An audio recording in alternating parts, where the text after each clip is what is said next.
Welcome to the Bryan Maples podcast on this fine North Carolina evening. We're actually having an evening here where it's not pouring down rain. Weather's been pretty wild, but today is June 11th, 2025, and there is a lot going on in the world. We are seeing riots in Los Angeles. We are seeing many things politically happening, and I think it needs to happen. There's a lot of talk again of civil war. Now, I'm not calling for war, but let's jump right into this because I see a lot of Christians and people saying, pray for peace. And of course, that is an excellent thing to do. Pray for peace. We want peace. We want peace on the earth. At the same time, without disavowing that, without being contrary to that, we can't continue as a nation divided as we are, and we're not going to unite. And this is a parallel message, perhaps, with some of the church. Let me explain that a little better. The left and the right, we'll talk politically first. The left and the right are now diametrically opposed. They're just polar opposites. The idea that unity and peace is allowing and tolerating evil is incorrect. God does not do that. I think that's pretty clear in the Bible, that that's not how God is. As a matter of fact, in one of the last chapters in Romans, the Bible says, love what is good, hate what is evil.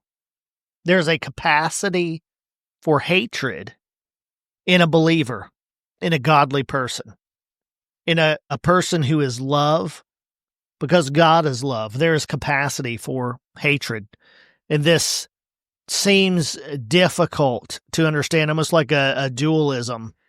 It's tough to comprehend, but proper understanding is wisdom. Taking knowledge and rightly dividing it is wisdom. God give us wisdom without limit. Give me wisdom without limit. I take it. And I think that you guys will take it as well. And I'm not talking about taking my wisdom. I'm talking about taking wisdom from God. Make that your prayer. God's going to give you wisdom if you ask for it. Just don't doubt in your heart. That's in James chapter 1. But there is a capacity to hate what is evil. It's not ungodly. The Bible says to do it. There were certain things and even peoples that pissed Jesus off. I mean, he called them, him or John the Baptist, he called them hypocrites all the time. John the Baptist said they were like tombs, washed and beautiful on the outside, but inside they were full of dead men's bones. They were full of corpses, rotting, decaying flesh. That's a pretty serious diss if you really think about it. So there is a capacity for opposition without being ungodly. And yet at the same time, we're supposed to pray for peace. But to only be talking about praying for peace as just a cliche, as an empty statement, you know how I am about empty statements. I hate them with a godly hatred. I don't mind some of what they mean, but you have to understand what they mean. Pray for peace, pray for peace. What does that mean? So many Christians seem to think that that means accepting evil. The Bible is not telling you, God is not telling you to accept evil. That is a ridiculous misunderstanding, and it is a destructive heresy. It is satanic in origin, but somehow these things find their way into church messages. And I partially understand the confusion on it. I've got a unique insight into this, I think.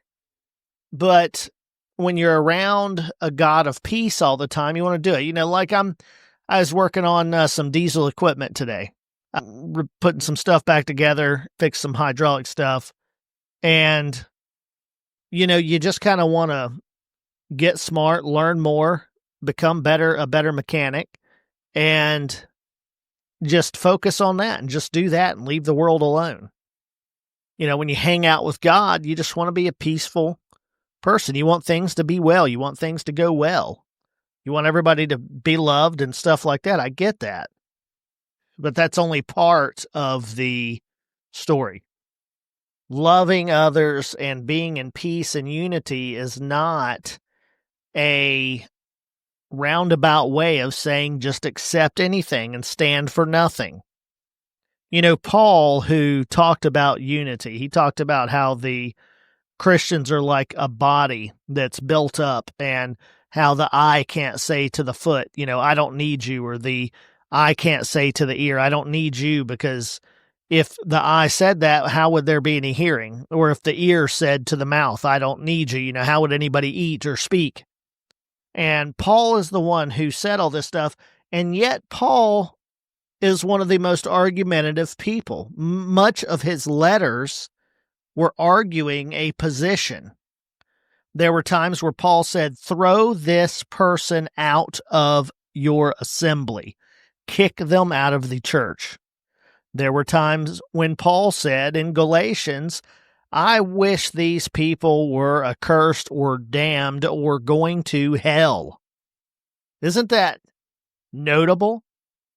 Noticeably different than what we often hear.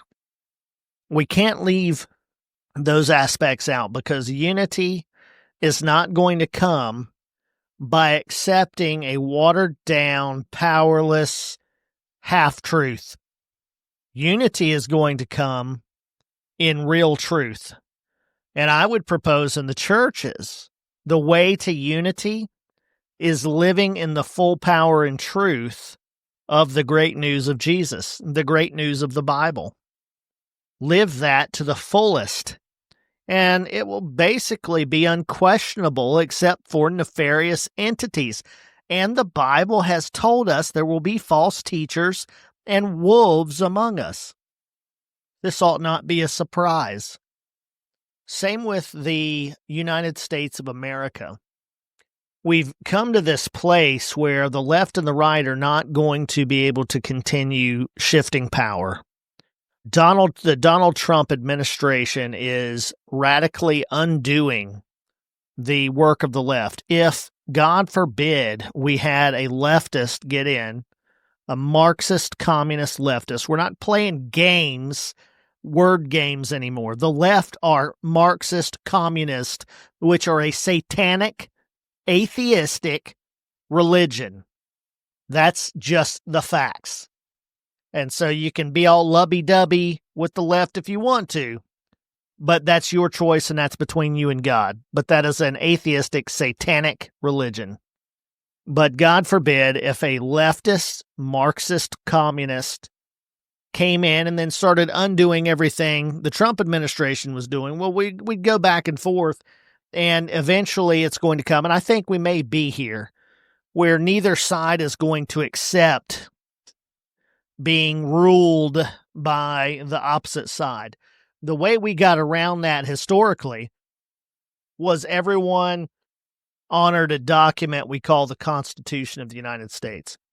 However, what I'm seeing is that is going away on both sides. I'll admit that, on both sides. The Constitution is not carrying the power that it once did. Even the Supreme Court of the United States, it has its ear to the politics of the day. The federal judges have their ear to the politics of the day. The Constitution is losing power, and it is being looked at looser and looser and looser. And so we have to look at, what is God doing? What direction should we go? I would love for us to come back to the Constitution. I think the Constitution is a wonderful document, and if it were followed, if it had any real power, then it would be okay if we had a leftist president, administration. or even Congress, because the courts would honor the Constitution and they wouldn't allow. You look at the J6 protesters who were held as domestic terrorists, not one weapon on any of them, were held for 4 years without bail, without trial. The Constitution guarantees bail. The Constitution guarantees a speedy trial. 4 years, some of them, with no trial. Careers ruined. Families ripped apart. Some of them died. Just terrible, unconstitutional situations. We've got Miss Tina Peters out of Colorado in prison right now. I think she's 70 years old, 69 years old, somewhere around there. Was trying to be a whistleblower and help and got popped by the state, whose attorney general released the passwords to the voting systems or documents or accesses, which is a felony, I'm told. I don't know. I haven't examined the law there. And she's not in any trouble. She doesn't even apologize. Yet this woman is dying in prison in her old age for trying to do the right thing. The constitutional rights are not honored. We saw under the Biden administration a massive censorship operation. First Amendment stuff. The very First Amendment, right to free speech, just completely ignored. Not necessarily him. We're finding out that he wasn't even there mentally. He was a avatar for a communist tight group that ran things, is what it's appearing to be. But that Biden administration contacted Facebook and Twitter at that time and said, you have to censor this. Remember the vaccine stuff? We're finding out that one of the latest studies, 74% of the deaths after people received the vaccine were vaccine-related deaths. That is massive. Joe Rogan's show seemed to come to the realization in a conversation there that there were more deaths from the COVID vaccines than in World War I and II and some other war, probably the Korean War, for comparison. That's pretty amazing. But these doctors were silenced. First Amendment stuff. First Amendment to the United States Constitution stuff. Pretty basic. Pretty basic. You weren't allowed to say it. Posts were removed. Ivermectin was removed as a medication, one of the most harmless medications on the planet, one of the lowest risk profiles on the planet, I was told by doctors. Couldn't talk about it. Doctors had their medical licenses revoked, removed for using the scientific method, challenging hypotheses. Absolutely ridiculous what happened to this country. And that basically shows us that the Constitution isn't going to carry much weight under a Marxist communist regime. Because of this, you can't keep having the power shifts. I'm sorry, it just can't continue. If people want to downplay it in their minds to make themselves feel better, I guess they can do that. But it's not real. It's burying their head in the sand. So America is at a point of no return. We're making a decision as a country. Sadly, much of the church seems to be tricked into arguing and debating with itself about the stupidest, most superficial, shallow things that they could come up with. It's wild how effective these destructive heresies have become. But Jesus is going to save us. He really cares about the church. And so I really care about the church. And whether it looks hopeless or not really doesn't matter. The truth is the church is going to make it. We're going to rise. We're going to be a beacon of light in the earth. It's what we are. We are the church. And though we've been running around like a bunch of imbeciles, somehow God is able to bring us all back together in truth, in light, not in compromise, in truth. I don't want to be bitter, and I'm checking myself on this. I saw Christians that were raging about kids kept in cages under the first Trump administration. And those same Christians, many of them are trying to protect illegal immigrants and stuff. They've fallen under this misunderstanding that they are to aid and abet criminals because that's helping. And there's been this brand from the left put on illegal aliens that they're just, people trying to make it and their families and they're good people and all this other stuff. And I'm sure there's some. But what the left is notorious of is taking the 1% to control the 99%. They take the exception and they try and throw out the entire rule.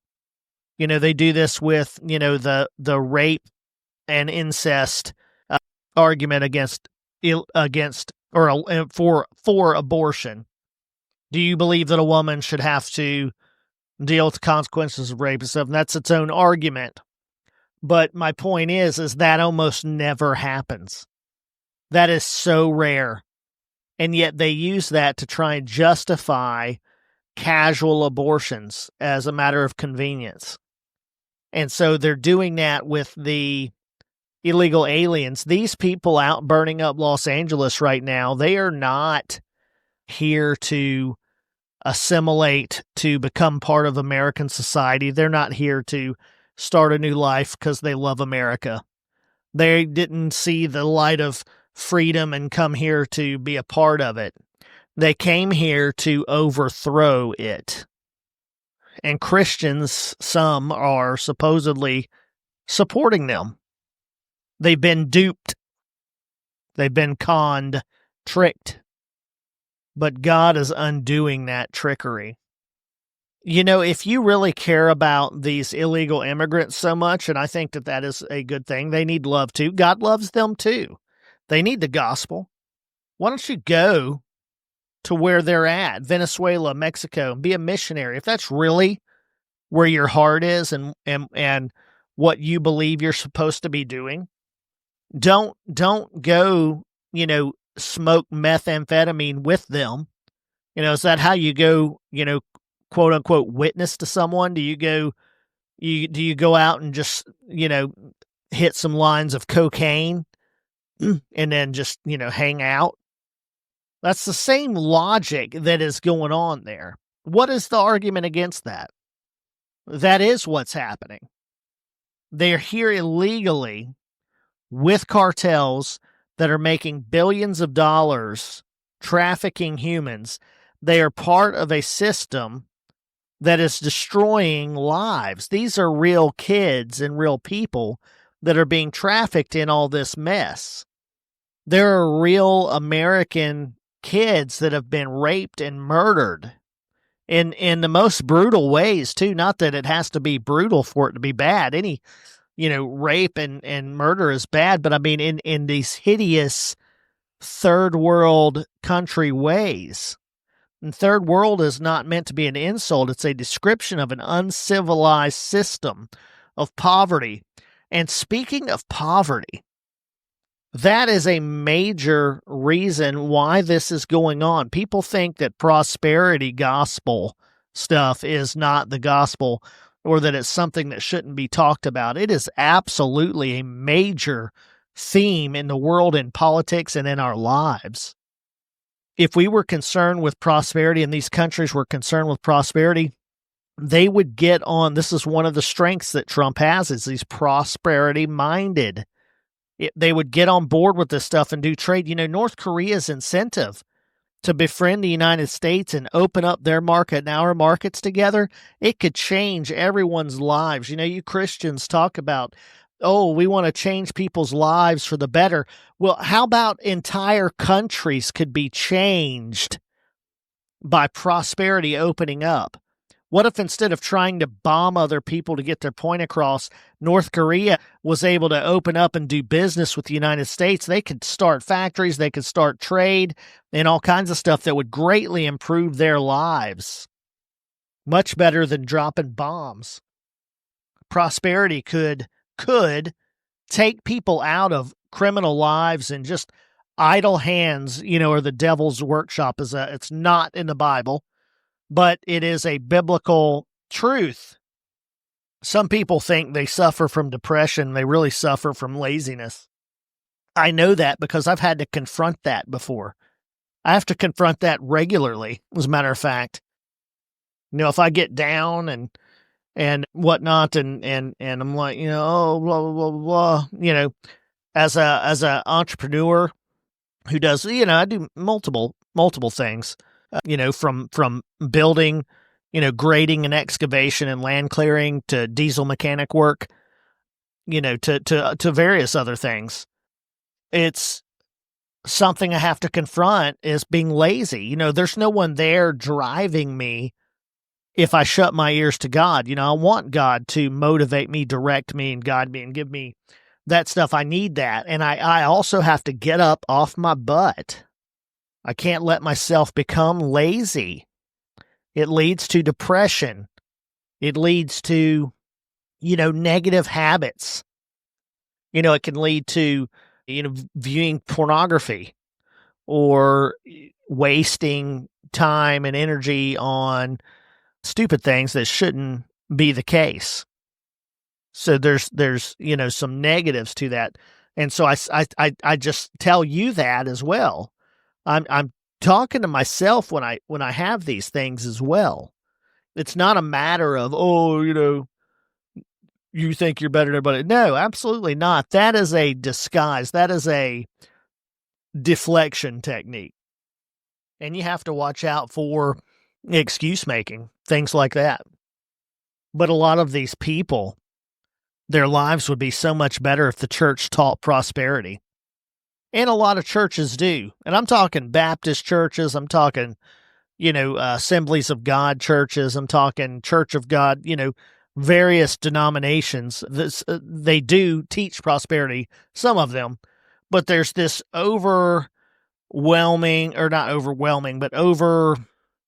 there's this overtone of glorification of poverty in the churches. And so they don't really understand things like trade and tariffs. They fall into this idea of greed. Oh, it's greed. Oh, it's greed this and greed that and whatnot. And they don't realize that is some of the foundational premises of Marxism, which again is a satanic, atheistic system. Marxism basically says, rich people they own all the, industry and equipment for industry and things like that. And the common man has to rise up against them and take it and, make it communal and where everyone owns it. And then everything's going to be better and stuff like this. It's never worked. It's always enriched a relatively small group of people. It's just a trick for control, and it uses your average people as the army. We see that happening, like with Antifa and them trying to rile people up. They're finding people that don't have jobs. They're paying them. They're finding people that are dissatisfied, that are pissed about the, price of rent, and they've just had it, and they're tapping into this group of people. But prosperity would resolve that for that same group of people, but the church isn't answering. The church doesn't seem to know what to do about high rent and the fact that everything's, high or was high. It's actually come down quite a bit. Inflation is way down. But when inflation was skyrocketing, and you're paying, 3-4 times the amount for eggs. I know eggs aren't really a big deal, but we use that kind of as a marker because, most people notice when their eggs are not $1.27 for a dozen, they're $6. It's an indicator, or maybe $4, whatever the amount was. It was different for different places, but the church doesn't seem to understand stuff like that. It seems like it's backed out and just said, that's not our business. That is absolutely our business. 2 Corinthians chapters 8 and 9. 2 Corinthians chapter 8, verse 9. Jesus became poor so that we, through his poverty, might become rich. And it's talking about money, not that stupid, it's spiritual riches and stuff. Yes, spiritual riches are great. And one thing that spiritual riches produce are physical riches. You don't need money in heaven from any indication that I've ever seen. You need it here in the earth, though. With money, you can do great things. It is a great tool. No, you shouldn't trust in it and love it, and that's absolutely not what I preach.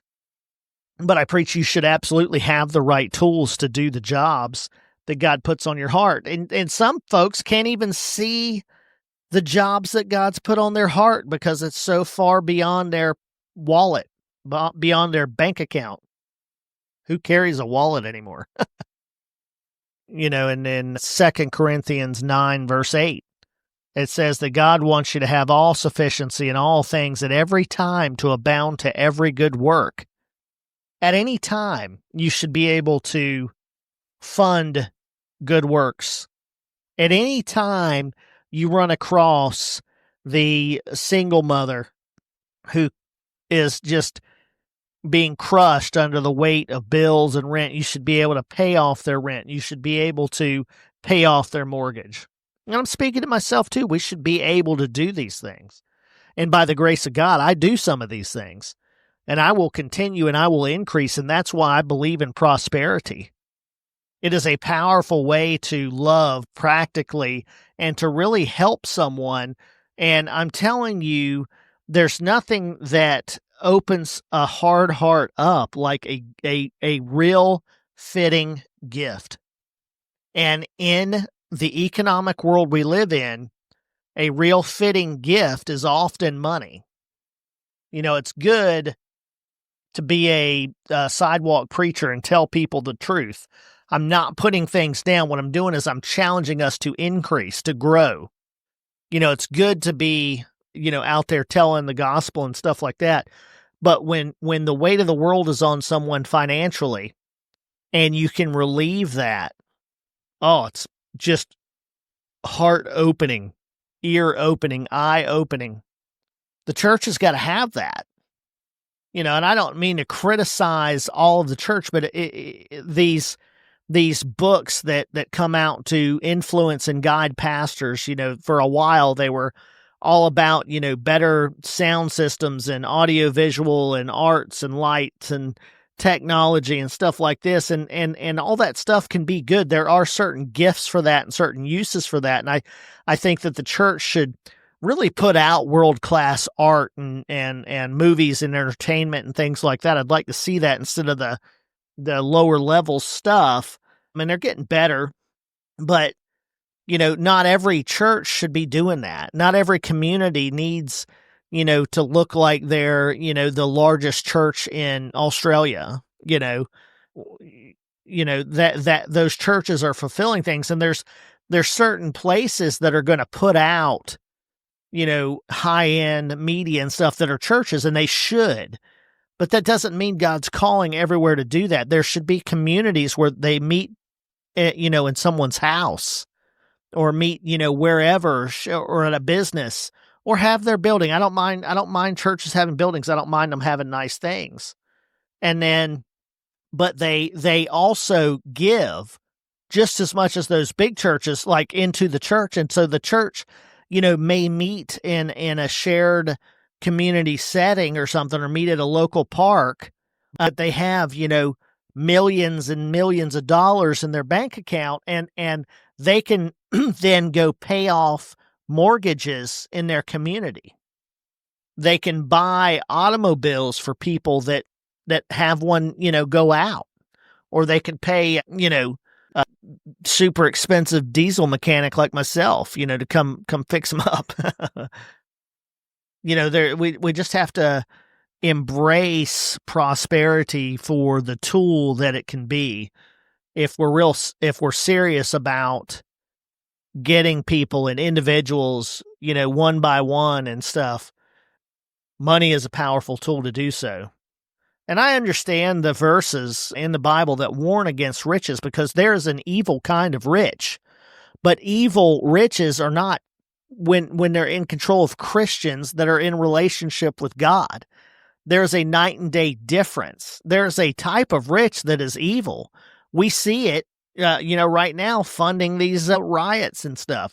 We see it causing destabilization all around the world, costing lives, creating situations where they fund district attorneys that won't prosecute crimes and stuff. And so you get murderers and rapists and other nefarious people out in the community so that they can harm innocent people. And even if the innocent people survive, the intent is to scar them and harden them. We've recently seen this explosion of resentment for rape and I don't know how to describe it, not violent rape, not even forcible rape a lot of times, but like statutory rape, like messing around with young ladies. And I don't mean pedophilia. I mean more like, ages 16, 17 and stuff, where these young women and boys are being taken advantage of sexually because they don't really know everything yet, but they're very young adults. They don't have that maturity yet. And so they're learning how things work and how the world works and how life works and how they work. And they haven't had that foundational teaching from their parents or the churches or whatever their situation may be. And we're seeing, tens of thousands that are resenting. I'm convinced it's what's fueling or operating as a one of the fuels for like the feminist movement and the transgenderism movement and the homosexuality movement and stuff. I think that these wounds that people have are making them resent goodness and different things that are going on and that have occurred. And same thing with, rape and murder. God forbid someone's family member get raped, murdered, whatever. Now those people whose, daughter was raped and murdered by an illegal alien, now they are a scarred, wounded, hardened person living out who knows how many years, 30, 40 years. And now their negative experience has the opportunity to, propagate to others and to create a very negative, dark worldview for other people. And it tries to compound. That's a bad use of money. There are evil, rich people funding stuff like that to destroy societies, to bring darkness and harm, because that is the spirit of Satan. Jesus sums it up well in John chapter 10:10. I have come that they might have life and life more abundantly. Satan is all about stealing, killing, and destroying. That's his business. And so we need to open our eyes and take note of what is actually stealing, killing, and destroying, what policies, what political movements, what ideologies, what philosophies are stealing, killing, and destroying, versus which ones are bringing life. You can tell what God is behind. And don't get caught up in the little details. Yes, examine the details, but think about it. Is it stealing, killing, and destroying lives by removing illegal aliens from the United States of America? It is certainly uncomfortable, and it certainly ruins their life here in this country. But what is really stealing, killing, and destroying their lives? Is it the crap hole that they came from? And yet, many of them are coming here waving their home country flags and voting for policies that they had back home. That's a trick. That's a deception. That's a lie. Stop being tricked by that stuff. They're not here for a better life. They're not here to have life and life more abundantly. They're here to bring stealing, killing, and destroying. No, I'm not talking about all of them. That stupid argument in your mind that keeps popping up is only popping up because the Marxist, leftist, communist movement has done a remarkable job branding this and propagandizing people to think like that. When the facts are, if you really care, go make their country better. Go be a missionary and plant a church and plant these truths, teach them prosperity, teach them the gospel of Christ, and get them up and going if you really believe in life for them. But we're not going to allow them here to harm our people and our churches and our groups. The world is a very dark place. America is unique and safe from a lot of that stuff, and we're not giving that up. We're not turning that down. The way to spread life is not to give in to evil. I hope that makes sense. But there's all kinds of things going on politically and in the world. There's a lot of wars and rumors of wars going on. I do think we're in the end times. I think we finally made it, church. It's seemed like a long time. You know, we went through that time where everyone was predicting it was in the 80s. Looks like they were about 50 years off, but it's exciting times. It's good times. Things are going to be good. The future's bright for believers, you know, both in this earth and in the time to come. I'm excited. I've already got a beautiful, blessed daughter there. My parents are there. Thank God they were born again.